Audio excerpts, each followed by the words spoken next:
Hello, America. Welcome to the Junto Podcast, where we promote the practical applications of critical thinking and bold creativity. I am your host, Edgar Mills. Thanks for joining us.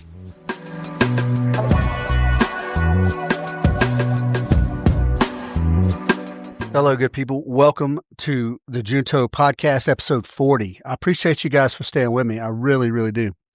This episode is entitled something to the effect of "Don't expect hard things to be hard, not to be hard." Me and my friend Nathan Hicks kicked that around for a while, and it was in reference. He was doing an episode on talking about a running race that he did, and heard some people kind of moaning and groaning about the difficulty and the elevation and things like that, and my first thing was like, well, why would you sign up for a race, an endurance race, like an ultra race? So anyway, that jumped in my head. Don't expect hard things not to be hard. Well, hey, here's the news, folks. Life is hard. It's not just doing ultra marathons or ultra races or these enormous, crazy physical events that people train for these days, these Ironman stuff and the tactical games stuff. All those things are hard, yeah. But life in general is hard, and it affects different people in different ways. But I'm going to give you, for example, I know at least 5 people who have lost children, and I'm not talking about miscarriage. I mean like adolescent and teen, aged children. And I cannot imagine anything tougher than that, worse than that. I cannot. I can't even say how I would react to something like that. It's just beyond it's beyond me. But these people handled it well. That's not true. One guy committed suicide, but the others they seem to be very healthy about it. Not to say that there's no pain, and probably pain lingers every day, but they're dealing with it in a healthy way. So there's different things that are tough in life. It's not just physical stuff. And if you think life is, I don't know, I guess if you're born into a rich family, life can be fairly easy in a financial way. Like you might have things, and you might be able to do all the things you want to do, and have a nice house and nice cars and boats and all the things. But there's probably different sort of problems that you're dealing with there. So I can't speak from experience on that. I just imagine. But in the theme of don't expect hard things not to be hard, let's look at some stuff. Once you decide to go after a thing, to do something that seems like a challenge, you need to develop realistic expectations. And I don't mean just that, oh, well, I'm probably going to fail. Not that.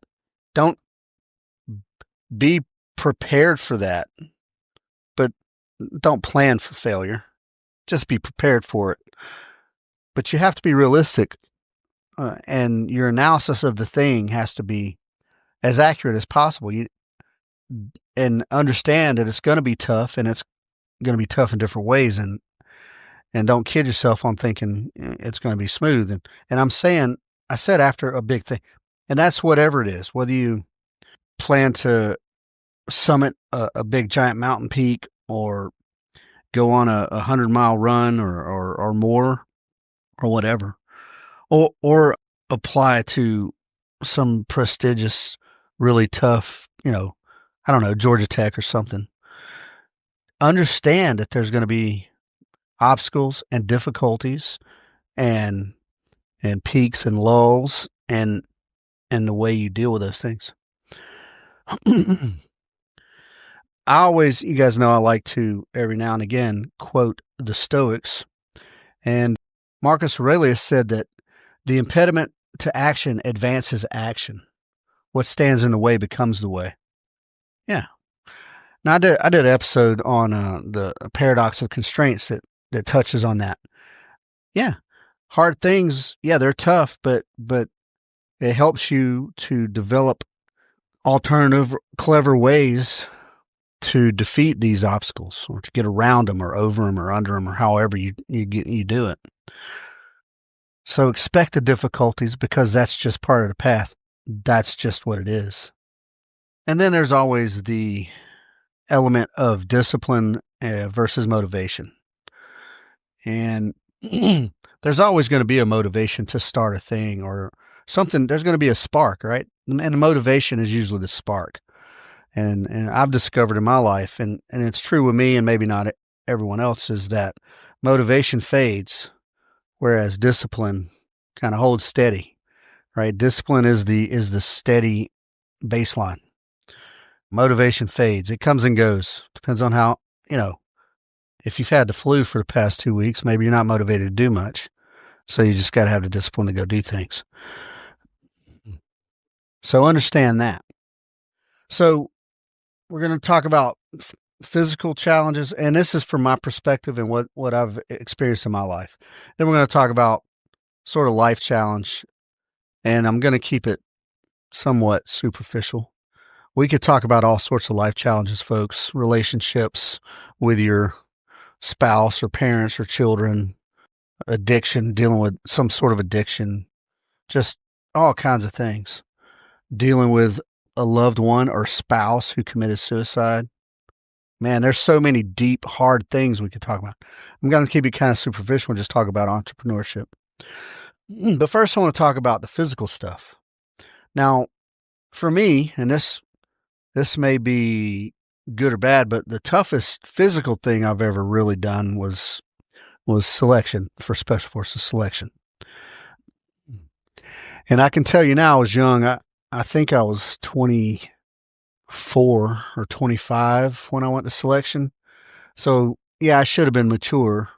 I wasn't very mature at 25, but I did not underestimate selection. I knew it was going to be hard. In fact, I thought it was going to be so hard that I wouldn't make it. I went with the mindset that I'm going to give this everything I have, and I hope I'm good enough. That was it. And I wasn't a physical guru by any stretch. I think when I was young, and that age range especially, I was hard. I was just kind of naturally, I was kind of, I would say tough right? There were stronger guys than me and faster guys than me, but I had some tenacity. And I don't know, I was fueled a little bit even by anger and just stubbornness, probably. But the physical fitness part of it was tough. I was challenged. And I'll tell you, I've seen some numbers where you can burn anywhere. So during team week, you could burn up to 10,000 calories in a day. And now that being said, your day was, well, depends on how efficient you and your team were to how long your day was during team week. But yeah, can you imagine burning 10,000 calories in a day? Now I can tell you, I went into selection weighing 196 pounds and I came out weighing 167 pounds, I think.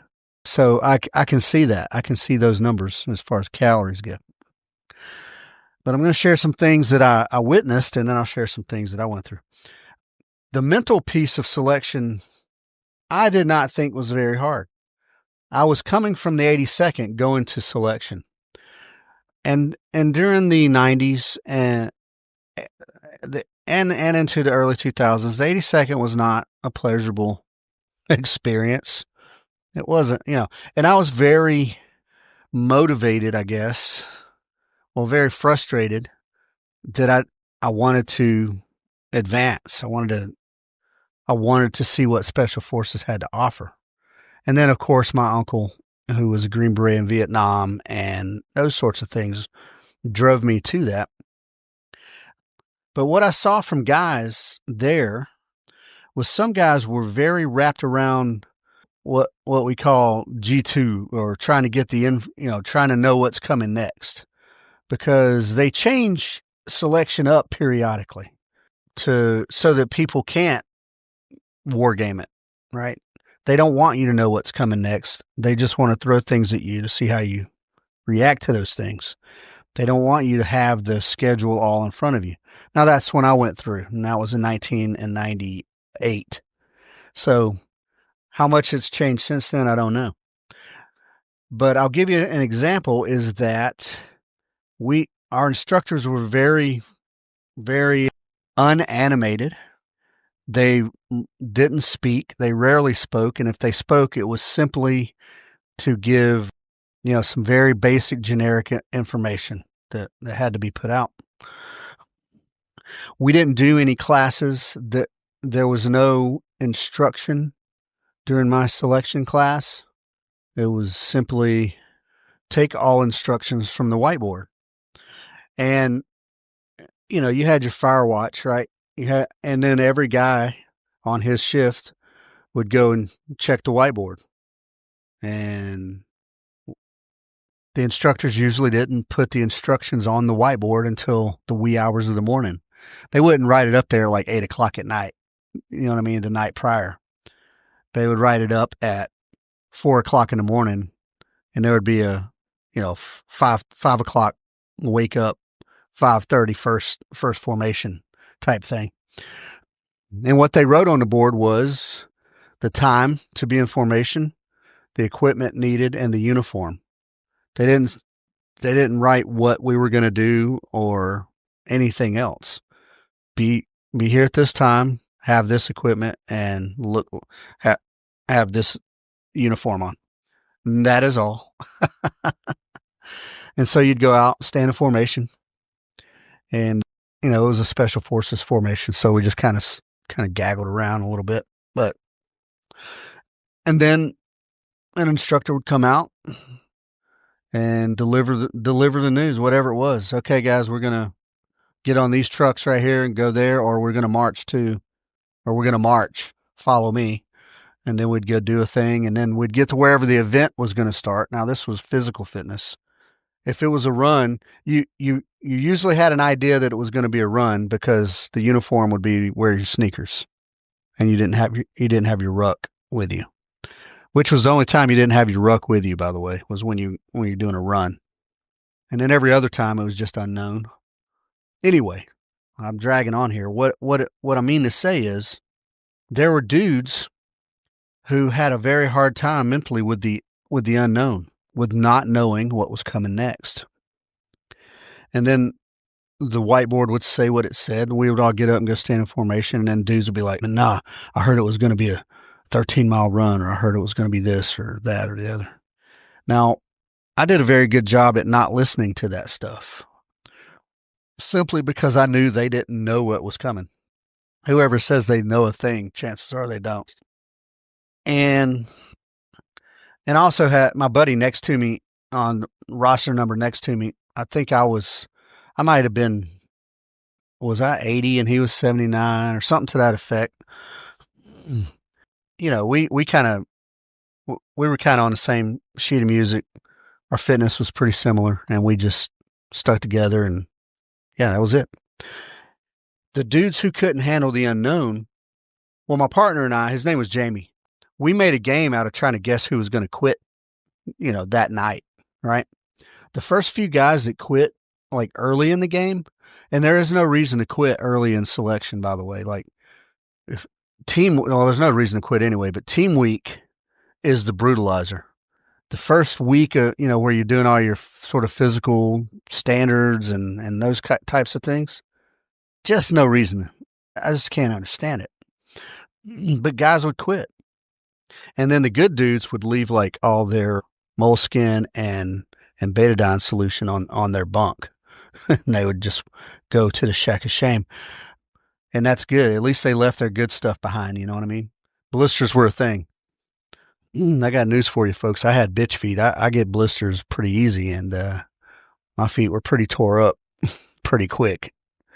The unknown, not knowing what to do, not knowing what your next task was going to be. This messed with people. It didn't mess with me. I was just happy not to be in the 82nd for that period of time. Yeah, so you might go get a couple hours of sleep. I think on the first few days, we'd maybe get 3 or 4 hours of sleep. But then once things started picking up a little bit, it was much less. And then you'd get up in the morning and there would be empty bunks, and you're like, oh, so and so V-dubbed or voluntary withdrawal. And guess what? That messes with other guys' heads, right? Why did this guy quit? Especially if it's a guy you think was a stud or something like that.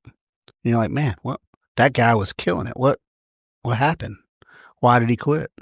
And who knows what their agendas are, but so even the fact of other people quitting would make some guys like really question themselves. And then physically, man, yeah, it was brutal. You have a rucksack on your back almost nonstop. And it's somewhere in the neighborhood of 65 plus pounds. I want to say it had to be 55 dry with no water, no food. I think. I can't remember. It was a long time ago. It's something like that. And that don't seem too heavy. And you do get used to it. But man, it gets pretty brutal.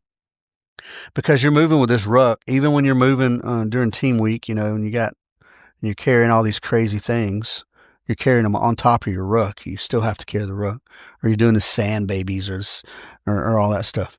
Or you're carrying the unstable missiles for 12 or 15 clicks, which is just unstable missile is just code word for a giant telephone pole or two. So it's pretty crazy, and it's really rough on the back. It's really rough on the hands, and it's really rough on the feet. And there were guys, I can remember this one guy, man. He was a leg infantryman from, I want to possibly Korea. And he kept talking about early, right? He was like, hey man, you just got to have hand strength. You just make sure you got strong hands. You just got to have hand strength. And the very first team event we did was carrying these big rectangular, very wide, long and narrow ammo cans filled with dirt. And they just had a little nylon rope as a handle, and it was a thin nylon rope. And they were pretty heavy.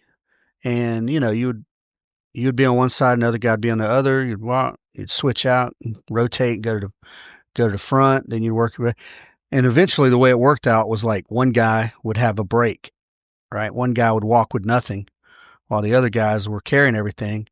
And then we'd, however many meters we'd go, and then we'd stop, sit down, rotate. And I remember, man, we were, not even long into this, only maybe a couple of 4 or 5 miles into this movement, and this dude quit. Well, here's the secret. In selection, you're in team week, you're a part of a team, and all the equipment that leaves that camp comes back to that camp, regardless of who's carrying it. So if you quit out in the middle of an event, what you've just done is screwed all your teammates. Yeah, that's what you've done. If you quit on an event, you've just screwed your teammates. Let people know, man. Say, hey, I'm hurting. I need, and dudes will pump you up. Dudes will motivate. Dudes will even help try to pick up a little more of your weight just to help you out. But just quit. And he quit like cold. Like there was no indicator. We did a break. We set him down. And he said, that's it. I'm done. Went back, told the cadre. Cadre's like, well, okay. And he still walked behind us for the entire rest of the event. He just walked behind us with nothing. He still had to carry his ruck too, by the way. So it was real odd. I thought it was crazy that he quit. And it was a hand strength sort of event. Yeah, it was crazy. It's brutal, right? It's brutal. The distances are usually, well, the runs and the rucks, the distances are unknown. I want to say our final trek, whatever it was 25, 30 miles, something in that neighborhood. And the team events, the cadre would, whoever the team leader at the moment was, had a map. You go, all right, you're here, move to there. You got, go. And there was, timelines that we were unsure of. Or no, we had time hacks on those. Yeah, we had time hacks. And that was one of the big things, right? Did you make the time hack or not? It was interesting. It was crazy, and it was pretty awesome. I didn't underestimate it, but it was hard. It wasn't exactly as I imagined, and I did a pretty good job at assessing other dudes and sort of, yeah, I compare myself to other dudes, but there were some studs there, like physical studs. And I want to say there's a guy, and I want to say he was in my selection class. His name's Akil Bay, and he does his own training up in Baltimore nowadays. He's retired and all, but man, that guy was like the head of the pack on everything. He was a physical phenom, and like he came in first on the ruck. He came in first on. He was always first on the runs and all that stuff. And of course, he got selected. But when I was measuring myself against that guy, I was like, oh my God, if I'm not going to make it. Somehow I did. Thank goodness. Thank goodness for that. Somehow I did. I think a lot of guys that did quit, I think they underestimated maybe the difficulty or maybe just the psychological game. They underestimated the sort of fear of the unknown, or their maybe underestimated their preparation. There's a lot of things. But I think the guys who quit, I think that's where they were at. A lot of underestimating, yeah, or possibly overestimating themselves. I don't know. There ain't no shortage of arrogance either around the special forces community. So I read one story of a guy, and I can't remember his name, so I'm not going to, but he was a candidate, right? And in his story was that he was cruising in the wee hours of the night on some land nav and got pulled into one of those gnarly draws out there in the Hoffman training area. And he had some kind of, sort of, I don't know, cheap map case, kind of ghettoed up map case, but while he was squeezing through this draw, he lost his map. And it was raining and all this stuff, right? And he goes through here and he loses his map. Well, that's it. You're done. If you ain't got a map, you're done. And he didn't have an additional map for sure. And I don't know. I think because he lost his map, he might have got dropped. But I don't know. Did he underestimate something, or was it just bad equipment? Or did he underestimate the importance of like making sure his gear was good, making sure his pockets were buttoned? Okay.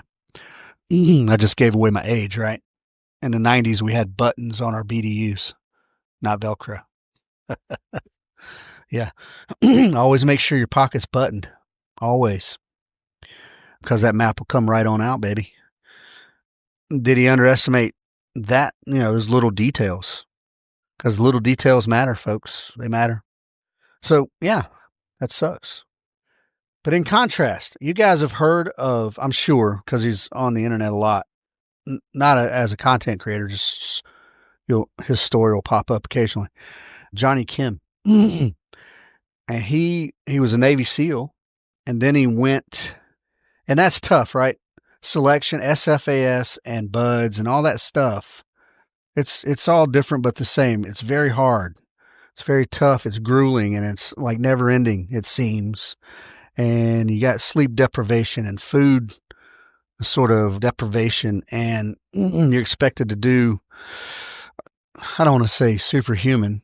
It's not superhuman at all, but it seems that way at the time, the feats of strength and whatnot. It's like Festivus every day at selection. And so this guy goes on to become a doctor, like a Harvard-trained doctor, which, being a SEAL, okay, great. He did some hard things, right? Then he goes and does intellectually and mentally tough, hard things to be a doctor. And then the guy goes on to be a NASA astronaut. Now we're talking about levels of difficulty, leaps and bounds beyond where I'm at, right? intellectually and stuff. So this guy has done a series of full spectrum hard things. Did he underestimate anything? I doubt it. I doubt it. Yeah. His story is, well, it's definitely one of commitment for sure, but also preparation, man. He had focus and preparate, right? He had to be prepared. You might squeeze through the cracks in one thing or another, but I don't see you going from SEAL to doctor to astronaut just by squeezing through the cracks at all. So preparation, right? And he was prepared for the difficulties and the hardships, and he probably had the contingencies, and he was highly focused and had some internal grit, right? To turn 3 very difficult things into reality. And that's crazy, and that's inspirational a little bit even. So now we're gonna go back into Stoic philosophy here a little bit. Epictetus, who I also quote pretty regularly, he says that it's not what happens to you, but how you react to it that matters. Yeah, it's how you react to it. How do you take that punch in the gut? And selection, right? There's pain, physical pain, and there's uncertainty. That's it.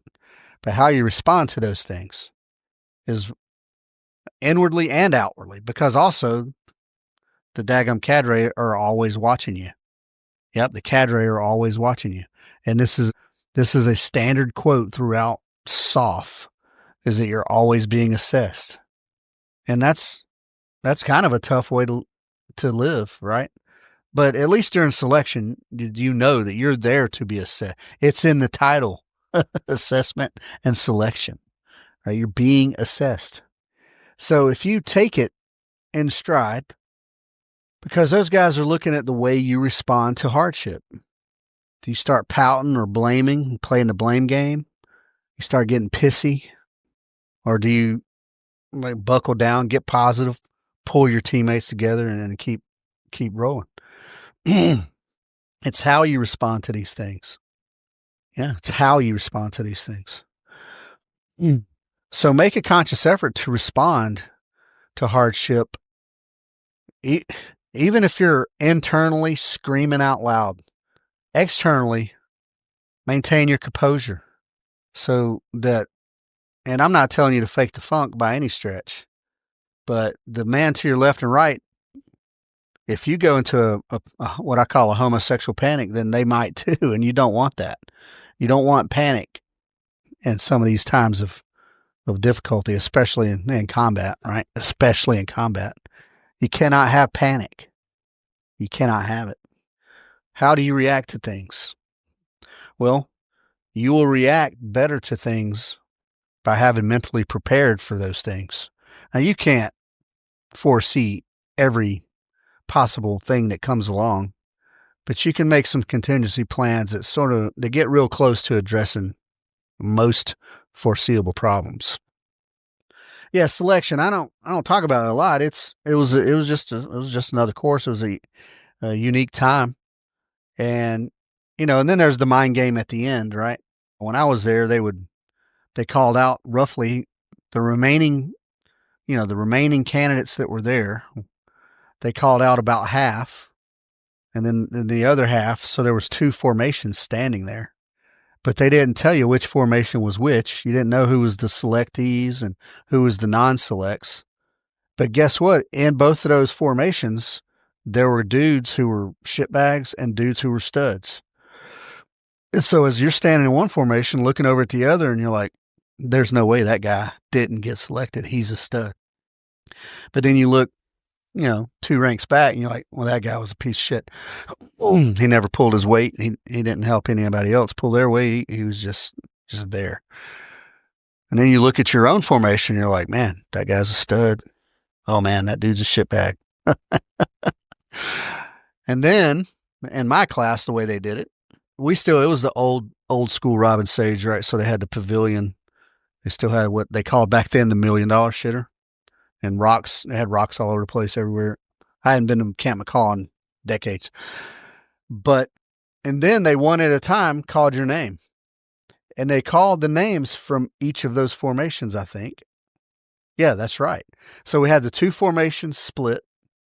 And then, probably 6 cadre were under the pavilion at their own little picnic table. And then somebody would call your name and you'd run up there. All right, and then they would kind of give you just a little generic rundown of how your performance was. And then they would either say, congratulations, you've been selected, or, sorry you didn't make it, come back in 6 months. And it was a stressful time. That was the most stressful time, to be quite honest with you. That was the most stressful time.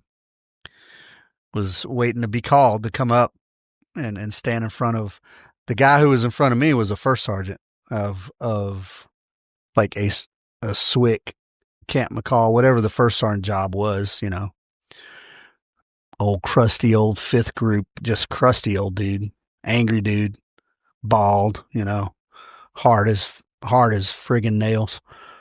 And he said, yeah, you're a little slow on some of your land nav and whatnot. And I thought, okay, back to the 82nd I go.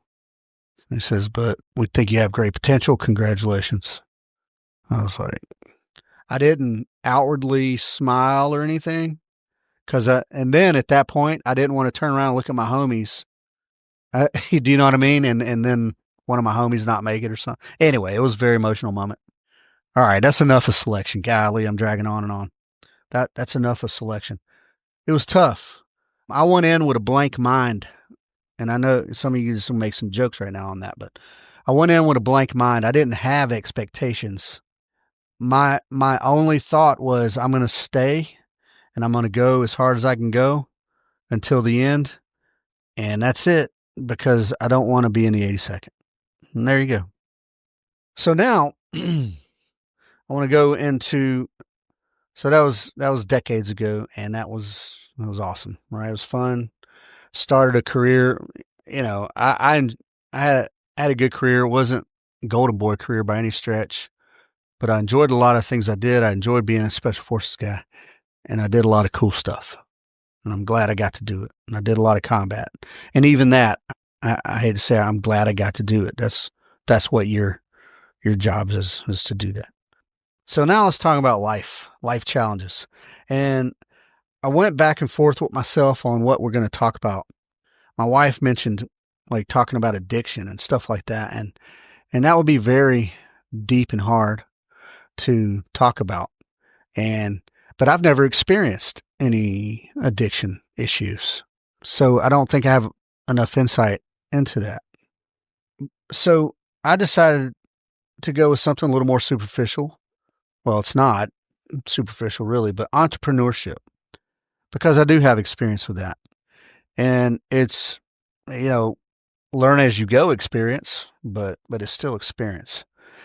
So in my entrepreneurial journey, right, the plan, we're having some controversy right now over our range plan. We're trying to build our range, and we're meeting some resistance as expected, and understandable resistance at that.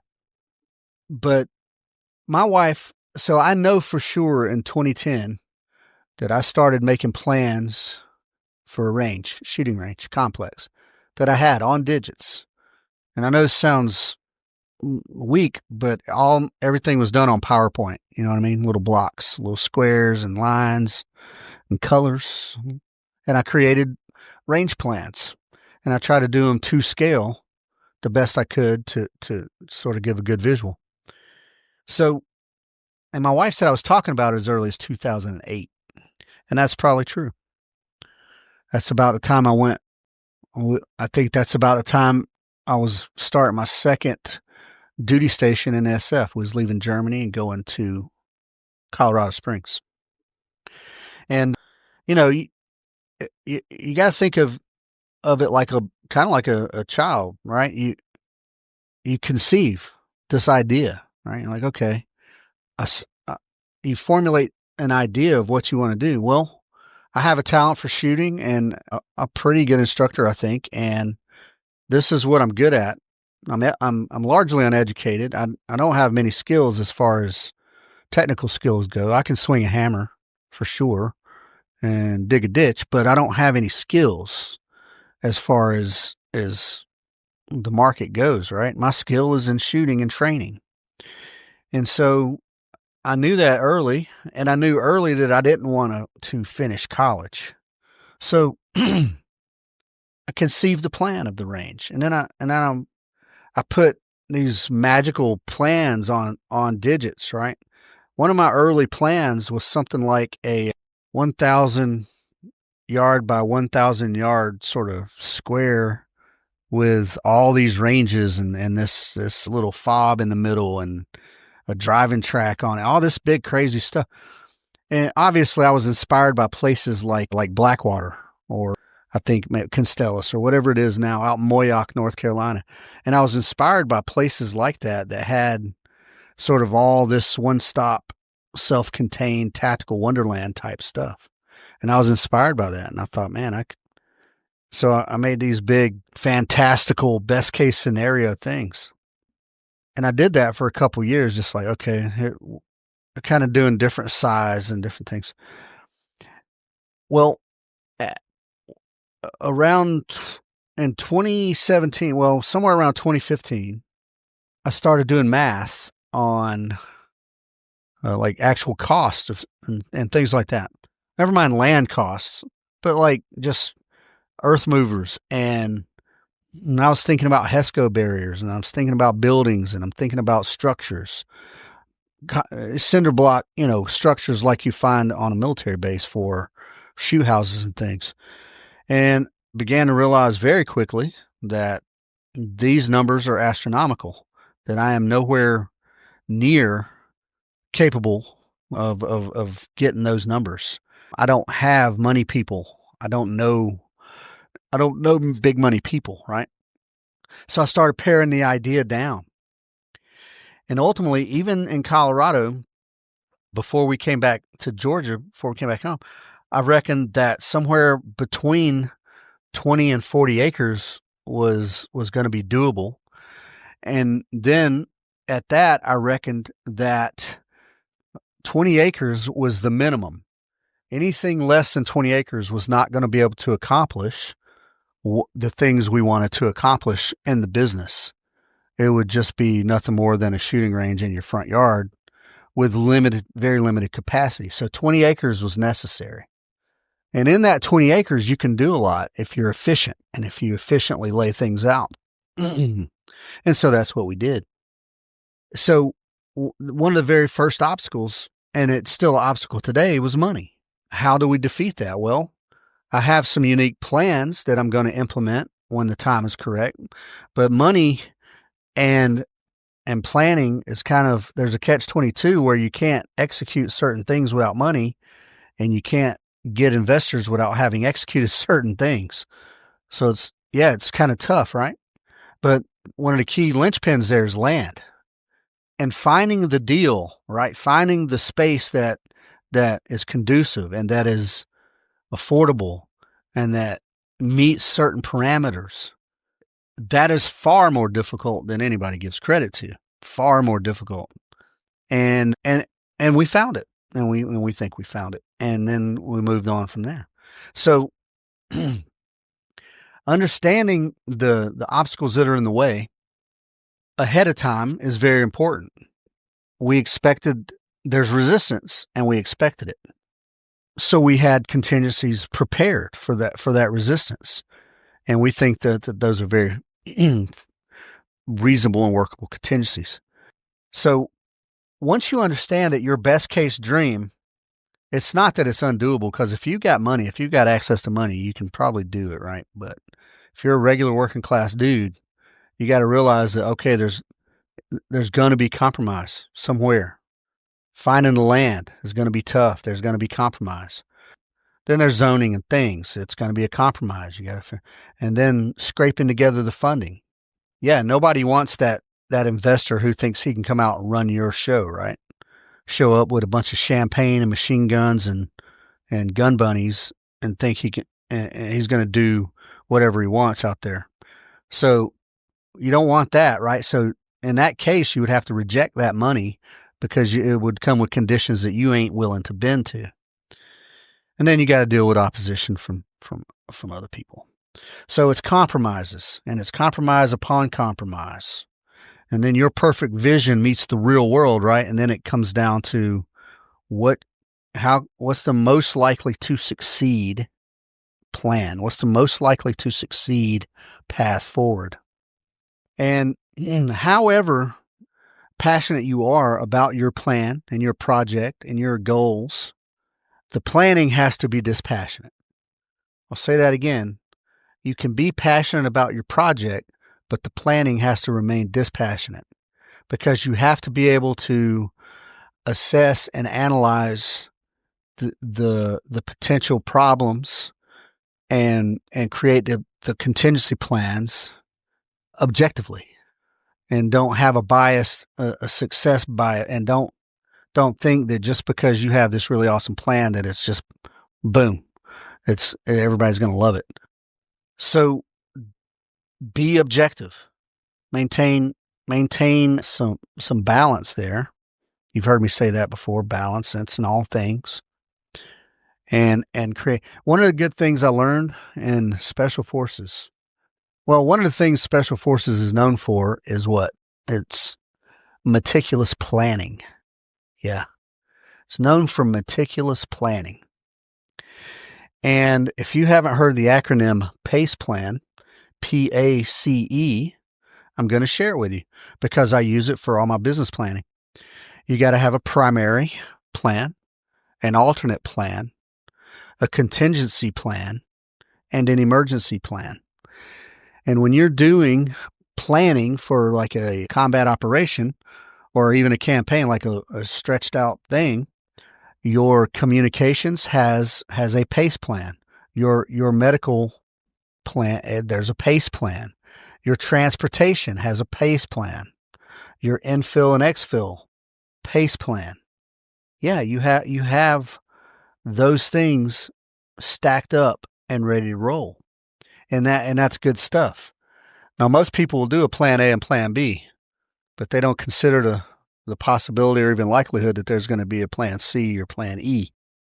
So I like it. It's pretty good. PACE plan. You guys should consider using that. Now, that you don't always have 4 options on a thing, right? For sure. Sometimes it's just a primary and alternate. But why not play that out as far as you can? All right. I'm getting on and on. I'm wrapped up in this stuff, right? So we're left with our most likely to succeed plan. If you are honest with yourself and the thing that you put on paper is a thing that you can be happy with, even your most likely to succeed plan, like not perfect. This is not even close to what I wanted, but I can live with this most likely to succeed plan.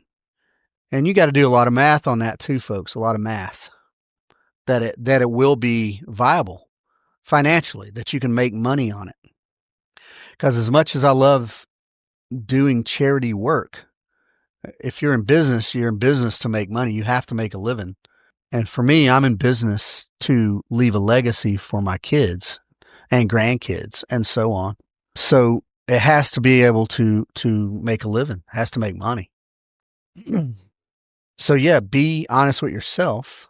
Understand that obstacles and challenges arise. Does your alternate contingency and emergency plan, can you live with that, or do you need to just put the whole thing on pause and wait it out?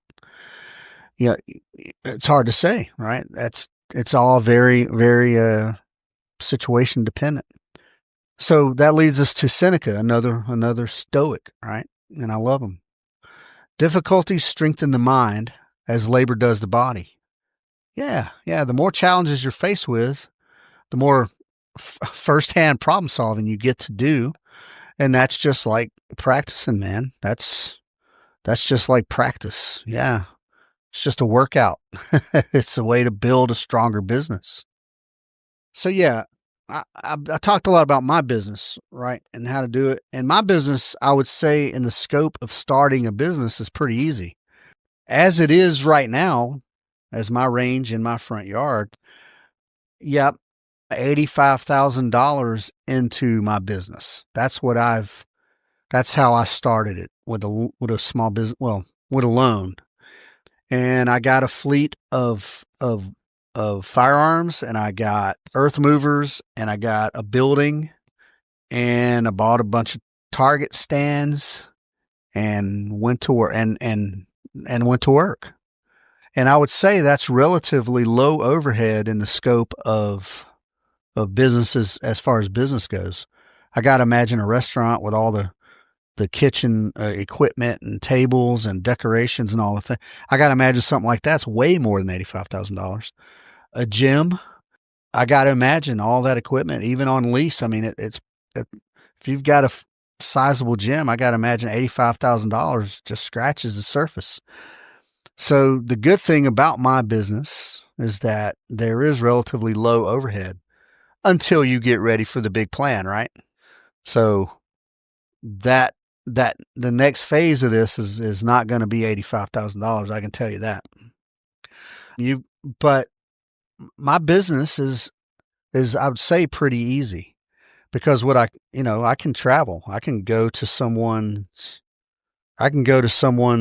home range and do a private course with them on their home range. And when I say home range, I mean whatever local range they have near them, and do a one-on-one private session. And I pay a fee to the range, and then the customer pays me, and there we go. So you can piggyback onto to other places, and that's pretty good. But up here, living where we live now, that's not a practical way forward.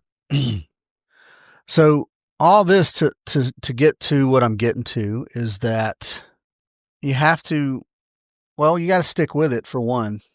If you've made it a priority, which it has been a priority in my life, if you make your business a priority, then you have to do things to support that priority, right? And you have to stick with it.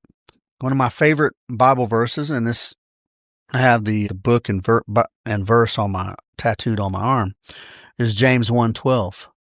And for all you Christians out there, I'll let you take a minute to just say it in your head. Yeah. And for all you non-Christians out there, the James 1:12 says, "Blessed is the man who perseveres under trial.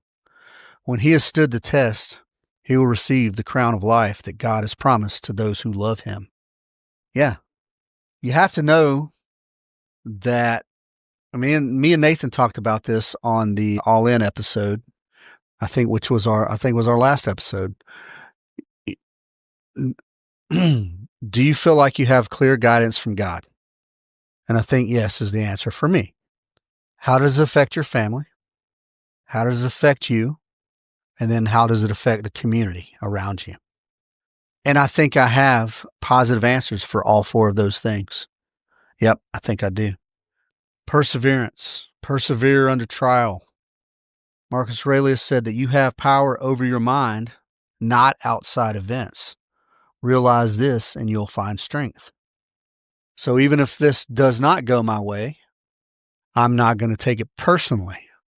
It's going to be an obstacle that must be overcome. That is all. And then I'll find a way to drive on. But I'm not going to let emotions cloud my judgment. I'm not going to let emotions cloud my analysis of the project or my business operating procedures. I'm not going to let emotion do any of those things. And by maintaining an objective perspective, I'm going to be able to stay in the fight and hold some good footing, I hope. Yeah, expect the obstacles. Have your contingency plans ready. And then persevere. Drive on. Keep going. Keep grinding. Yeah, that's where I'm going to leave it. All right, persevere, folks. There was a line in the movie The Outlaw Josie Wells, Chief Dan George, and he said and he was talking to Josie, and he says that one of the senators was talking to his tribe, and he said, no, it was Abraham Lincoln was talking to his tribe, and he said, endeavor to persevere. Yeah, that's it, good people. I will endeavor to persevere, and you should too. Yep. That's what I want to talk about, folks. I want to talk about hard things in life. Don't expect hard things not to be hard. Yep. Understand what you're getting into and go in with a toughness, right? Go in with a certain toughness about it. An emotional toughness anyway, not necessarily outward, right? Depends on what you're doing. So I hope you enjoyed that one, folks. I don't know. This is probably not one of my better episodes, but I felt like talking about it. Let's see. What's coming next? What's coming next? We have a pistol workshop. I don't have this in front of me. We have a pistol workshop, I think, on January 24th. And, well, that might be filled up. If you try to sign up and it says sold out, I apologize to you. We try to keep our workshops kind of small so that people can get the most out of them. And then all private lessons. Right now we're scheduling through the third week, in the third week of January into the fourth week of January. And I may or may not be around for the first week or so of February. But then I'm going to be out of town for a good while. Well, not a good while, a month. And then I'll be back in the month of March. So for those of my regular clients, you still can reach out to me to schedule things. And for those of you who are not, we'll be running a workshop when I get back in March, and we'll be running a match, which is going to be the Liberty or Death match to commemorate Patrick Henry's speech, give me liberty or give me death. Yep. So that's going to be in March. And let's see what else. twoteamguys.com. Check it out. See what we offer on there. Those are our by appointment class courses. You need 4 people or more to schedule a course, and then we can drive on from there. And other than that, then we have the Help a Homie Fund. That's givesendgo.com/help a homie fund. And that is a small way, grassroots way for me to help people in need within my reach.